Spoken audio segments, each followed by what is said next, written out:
यही कोठी ਜਿਹੜਾ ਸਾਡੇ ਸੂਤਰ ਦੱਸਦੇ ਨੇ ਵੀ ਇਹੀ ਕੋਠੀ ਬੀਬੀ ਬਲਜਿੰਦਰ ਕੌਰ ਕਿਉਂਕਿ ਚੀਫ ਵਿਪ ਇਸ ਸਮੇਂ ਦੇ ਦੌਰਾਨ ਜਿਹੜੇ ਮੌਜੂਦ ਨੇ ਉਹ ਬੀਬੀ ਬਲਜਿੰਦਰ ਕੌਰ ਨੇ। ਪਰ ਤੁਹਾਨੂੰ ਪਹਿਲਾਂ ਦਿਖਾ ਦਈਏ ਕਿ ਇਹੀ ਇੱਕ ਆਲੀਸ਼ਾਨ ਵੱਡੀ ਕੋਠੀ ਜਿਹਦੇ ਇੱਕ ਪਾਸੇ ਦੇਖੀਏ ਤਾਂ ਗੱਡੀਆਂ ਖੜਨ ਨੂੰ ਸਪੈਸ਼ਲ ਜਗ੍ਹਾ ਬਣੀ ਹੋਈ ਹੈ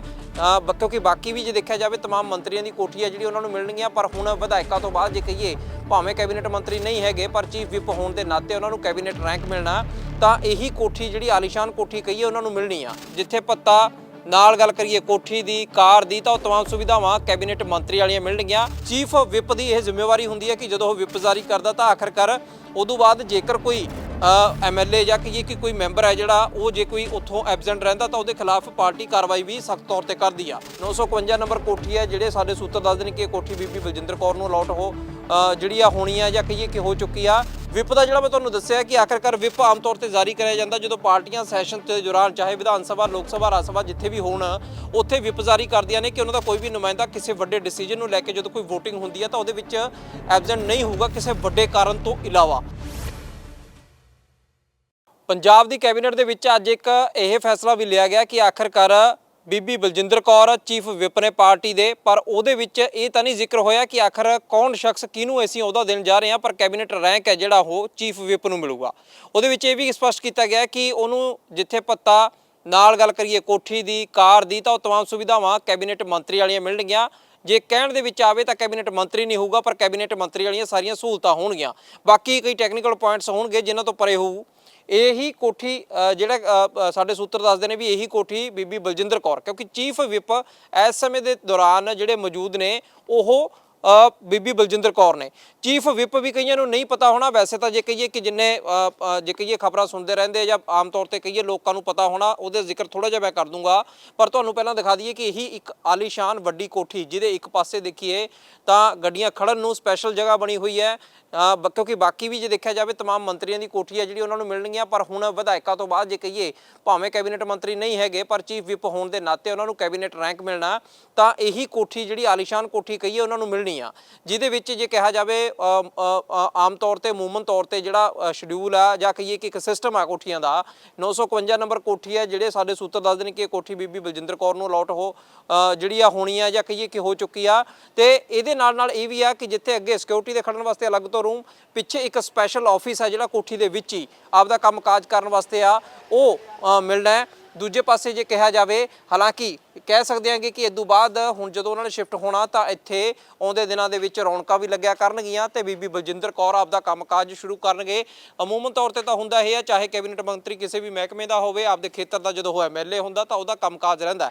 कोठी दे विच ताज़ा काम होके हटिया जिहड़ी स्पैशल तौर पर तैयार कराई आ ये उन्हां दा ऑफिस होऊगा। दूजे पासे देखिए तो सर्वेंट क्वार्टर है जिहड़े बने हुए ने यह भी एक ऑफिस जदों वड़दे हैं तो यह एक आलीशान पार्क कह सकते हैं कि वड्डा होऊगा। नाल ये कोठी है जिहड़ी वो तकरीबन तैयार हो चुकी है ताज़ा तुसीं देख लो तुहानूं दिखा देना काम जिहड़ा कि हुणी होके हटिया हालांकि साफ सफाई थोड़ी बहुती कोठी दी रहिंदी आ। पिछले कमरे च लाइटां भी चल रही नेगियां तो यानी कि थोड़ा बहुता जो काम काज रहिंदा आउंदे दिनां दे विच पूरा हो जाऊगा। तो यह कोठी बीबी बलजिंदर कौर नूं दस्सिया जा रहा भी अलॉट हो गई आ पर ये भी सियासत के चेहरे ने हो गई है तो अलॉट हो सकती है। ये बहुत फर्क रह जाता है क्योंकि सियासत के चेहरों के कई बार फर्क पै जाता है कि आखिरकार कई लीडर को कोई चीज़ां सूट नहीं करदियां या पता नहीं होंदा तो उस बाद खैर वो बदलियां भी जांदियां ने। खैर यह जो कोठी कहिए कि तमाम जिन्नियां भी कोठियां उरे सैक्टर 39 के मंत्रियों को मिलदियां ने वो सारियां हूबहू इक्को ही मॉडल ते बणियां होईयां ने ते यह कोठी भी उन्हां दे विचों ही एक आ। ये भी कह सकते हैं कि जिहड़ा अज कैबिनेट का जो डिसीजन लिया गया तो उहदे विच यह पास किया गया कि जिहड़ा चीफ विप होऊगा चीफ विप नूं है फैसिलिटियां मिलणगियां जिहदे विच तमाम तौर पर जे गल कहिए तुहानूं वो ऑर्डर है जिहड़ा वो भी तुहानूं दस देना जो ऑर्डर कहिए या कहिए कि डिसीजन जिहड़ा वो कराया कि पंजाब लैजिस्लेटिव असैंबली एक्ट 2022 दे विच द चीफ विप नूं है जिहड़ा पार्टी दा जिहड़ा पार्लीमेंटरी डेमोक्रेसी ऑफ इंडिया है जिहड़ी उहदे विच जे कहा जाए ensure smooth of efficiency functioning of business of the house so the government will provide rank salary allowance facility ते नाल cabinet minister of the state government to the chief whip of the majority party यानी कि जिहड़ी majority party हैगा उहदा chief whip है उन्होंने यह फैसिलिटियां मिलनियां ने। हुण जे कहिए कि चीफ विप मेजोरिटी पार्टी की जे कहा जाए बीबी बलजिंदर कौर ने चीफ विप ने पार्टी के तो मेजोरिटी के विच सत्ता दे विच आम आदमी पार्टी है। आ जिहड़ियां जे कहिए कि हुणी कोठी की पूरी रेनोवेशन हुई है तैयार हुई है ਦੱਸਣ ਦੇ ਵਿੱਚ ਹੋ ਸਕਦਾ ਕਿ ਕੋਈ ਤਕਨੀਕੀ ਤੌਰ ਤੇ ਜੇ ਦੇਖਿਆ ਜਾਵੇ ਭਾਵੇਂ ਥੋੜਾ ਬਹੁਤਾ ਫਰਕ ਹੋਵੇ, ਪਰ ਜਿਵੇਂ ਬੀਬੀ ਬਲਜਿੰਦਰ ਕੌਰ ਜੇ ਕਿਹਾ ਜਾਵੇ ਉਹ ਚਿਹਰਾ ਜਿਹੜਾ ਜਦੋਂ ਵੀ ਸੱਤਾ ਦੇ ਵਿੱਚ ਆਮ ਆਦਮੀ ਪਾਰਟੀ ਆਉਂਦੀ ਹੈ, ਦੂਜੀ ਵਾਰੀ ਵਿਧਾਇਕਾਂ ਨੇ ਮਹਿਲਾ ਵਿਧਾਇਕਾਂ ਦੇ ਚੱਲਦੇ ਉਹਨਾਂ ਦਾ ਲਗਾਤਾਰ ਨਾਮ ਚੱਲਦਾ ਰਿਹਾ ਕਿ ਜਦੋਂ ਕੈਬਨਿਟ ਮੰਤਰੀ ਬਣਾਉਣਾ ਤਾਂ ਉਹਨਾਂ ਦਾ ਬਾਰੀ-ਬਾਰੀ ਨਾਮ ਚੱਲਿਆ। ਦੂਜੀ ਵਾਰੀ ਵੀ ਜਦੋਂ ਜੇ ਕਿਹਾ ਜਾਵੇ ਕਿ ਮੰਤਰੀ ਬਣਾਏ ਗਏ ਤਾਂ ਉਹਨਾਂ ਦੇ ਵਿੱਚ ਵੀ ਬੀਬੀ ਬਲਜਿੰਦਰ ਕੌਰ ਦਾ ਨਾਮ ਚੱਲਦਾ ਹੋਇਆ, ਪਰ ਨਾਰਾਜ਼ਗੀ ਹੱਥ ਲੱਗੀ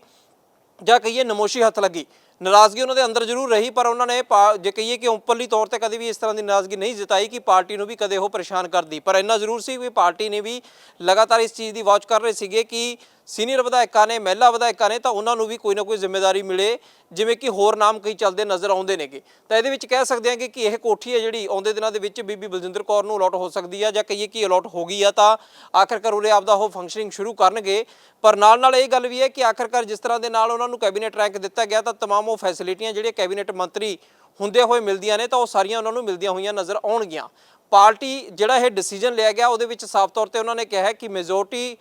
ਜਿਹੜੀ ਵੀ ਪਾਰਟੀ ਦੀ ਹੋਊਗੀ, ਯਾਨੀ ਕਿ ਆਮ ਆਦਮੀ ਪਾਰਟੀ ਦੀ ਜਿਵੇਂ ਮੈਜੋਰਟੀ ਹੈ ਤਾਂ ਸੱਤਾ ਵੀ ਉਹਦੀ ਹੁੰਦੀ ਆ। ਵਿਪ ਦਾ ਜਿਹੜਾ ਮੈਂ ਤੁਹਾਨੂੰ ਦੱਸਿਆ ਕਿ ਆਖਰਕਾਰ ਵਿਪ ਆਮ ਤੌਰ ਤੇ ਜਾਰੀ ਕਰਿਆ ਜਾਂਦਾ ਜਦੋਂ ਪਾਰਟੀਆਂ ਸੈਸ਼ਨ ਦੇ ਦੌਰਾਨ, ਚਾਹੇ ਵਿਧਾਨ ਸਭਾ, ਲੋਕ ਸਭਾ, ਰਾਜ ਸਭਾ ਜਿੱਥੇ ਵੀ ਹੋਣ, ਉੱਥੇ ਵਿਪ ਜਾਰੀ ਕਰਦੀਆਂ ਨੇ ਕਿ ਉਹਨਾਂ ਦਾ ਕੋਈ ਵੀ ਨੁਮਾਇੰਦਾ ਕਿਸੇ ਵੱਡੇ ਡਿਸੀਜਨ ਨੂੰ ਲੈ ਕੇ ਜਦੋਂ ਕੋਈ ਵੋਟਿੰਗ ਹੁੰਦੀ ਹੈ ਤਾਂ ਉਹਦੇ ਵਿੱਚ ਐਬਸੈਂਟ ਨਹੀਂ ਹੋਊਗਾ ਕਿਸੇ ਵੱਡੇ ਕਾਰਨ ਤੋਂ ਇਲਾਵਾ। ਚੀਫ ਵਿਪ ਦੀ ਇਹ ਜ਼ਿੰਮੇਵਾਰੀ ਹੁੰਦੀ ਹੈ ਕਿ ਜਦੋਂ ਉਹ ਵਿਪ ਜਾਰੀ ਕਰਦਾ ਤਾਂ ਆਖਰਕਾਰ ਉਦੋਂ ਬਾਅਦ ਜੇਕਰ ਕੋਈ MLA ਜਾਂ ਕਹੀਏ ਕਿ ਕੋਈ ਮੈਂਬਰ ਹੈ ਜਿਹੜਾ ਉਹ ਜੇ ਕੋਈ ਉੱਥੋਂ ਐਬਸੈਂਟ ਰਹਿੰਦਾ ਤਾਂ ਉਹਦੇ ਖਿਲਾਫ ਪਾਰਟੀ ਕਾਰਵਾਈ ਵੀ ਸਖਤ ਤੌਰ ਤੇ ਕਰਦੀ ਆ। ਚੀਫ ਵਿਪ ਦੇ ਤੌਰ ਤੇ ਬੀਬੀ ਬਲਜਿੰਦਰ ਕੌਰ ਨੂੰ ਜ਼ਿੰਮੇਵਾਰੀ ਮਿਲੀ ਹੋਈ ਹੈ, ਯਾਨੀ ਕਿ ਜੇਕਰ ਕੱਲ੍ਹ ਨੂੰ ਚੀਫ ਵਿਪ ਚੇਂਜ ਹੁੰਦਾ ਤਾਂ ਕੈਬਨਿਟ ਰੈਂਕ ਦੀਆਂ ਸਾਰੀਆਂ ਸਹੂਲਤਾਂ ਵੀ ਉਹਦੇ ਕੋਲ ਆਟੋਮੈਟਿਕਲੀ ਸ਼ਿਫਟ ਹੋ ਜਾਣਗੀਆਂ। ਜੇਕਰ ਕੋਈ ਹੋਰ ਨਾਮ ਬੀਬੀ ਬਲਜਿੰਦਰ ਕੌਰ ਨੂੰ ਹਟਾਉਣ ਦੀ ਜੇ ਪਾਰਟੀ ਸੋਚਦੀ ਹੈ, ਯਾਨੀ ਕਿ ਜਾਂ ਕੋਈ ਵੀ ABCD ਜਿਹਨੂੰ ਵੀ ਜ਼ਿੰਮੇਵਾਰੀ ਮਿਲਣੀ ਹੈ ਉਹਨੂੰ ਇਹ ਕੈਬਨਿਟ ਰੈਂਕ ਦੀਆਂ ਸਹੂਲਤਾਂ ਮਿਲਣੀਆਂ ਨੇ। ਫਿਲਹਾਲ ਦੀ ਘੜੀ ਕਹਿ ਸਕਦੇ ਹਾਂ ਬੀਬੀ ਬਲਜਿੰਦਰ ਕੌਰ ਵਾਸਤੇ ਵੱਡਾ ਦਿਨ ਹੈ ਜਦੋਂ ਉਹਨਾਂ ਨੂੰ ਕੈਬਨਿਟ ਰੈਂਕ ਦੇ ਨਾਲ ਨਵਾਜਿਆ ਗਿਆ, ਭਾਵੇਂ ਕੈਬਨਿਟ ਮੰਤਰੀ ਨਹੀਂ ਬਣਾਇਆ ਗਿਆ। ਤੇ ਆਹ ਕੋਠੀ ਜਿਹੜੀ ਆਲੀਸ਼ਾਨ ਹੈ ਇਹਦੇ ਵਿੱਚ ਆਉਂਦੇ ਦਿਨਾਂ ਦੇ ਦੌਰਾਨ ਕਹਿ ਸਕਦੇ ਹਾਂ ਬੀਬੀ ਬਲਜਿੰਦਰ ਕੌਰ ਆਪਦਾ ਕੰਮਕਾਜ ਸ਼ੁਰੂ ਕਰਨਗੇ ਤੇ ਇਹ ਕੋਠੀ ਦੇ ਵਿੱਚ ਰਹਿਣਗੇ। ਤੇ ਜਿਵੇਂ ਹੁਣ ਉਹਨਾਂ ਨੂੰ ਕਾਰ ਵੀ ਮਿਲਣੀ ਹੈ, ਸਿਕਿਉਰਿਟੀ ਵੀ ਉਸ ਤਰ੍ਹਾਂ ਦੇ ਨਾਲ ਮਿਲੂਗੀ ਤੇ ਨਾਲ ਕਹਿ ਸਕਦੇ ਹਾਂਗੇ ਕਿ ਜਿਹੜਾ ਬਾਕੀ ਅਲਾਉਂਸਿਸ ਨੇਗੇ ਉਹ ਵੀ ਕੈਬਨਿਟ ਰੈਂਕ ਦੇ ਮਿਲਣਗੇ। ਵੀਡੀਓ ਜਰਨਲਿਸਟ ਅਮਨ ਦੇ ਨਾਲ ਸਮੇਤ ਸਿੰਘ, ਰੋਜ਼ਾਨਾ ਸਪੋਕਸਮੈਨ TV, ਚੰਡੀਗੜ੍ਹ।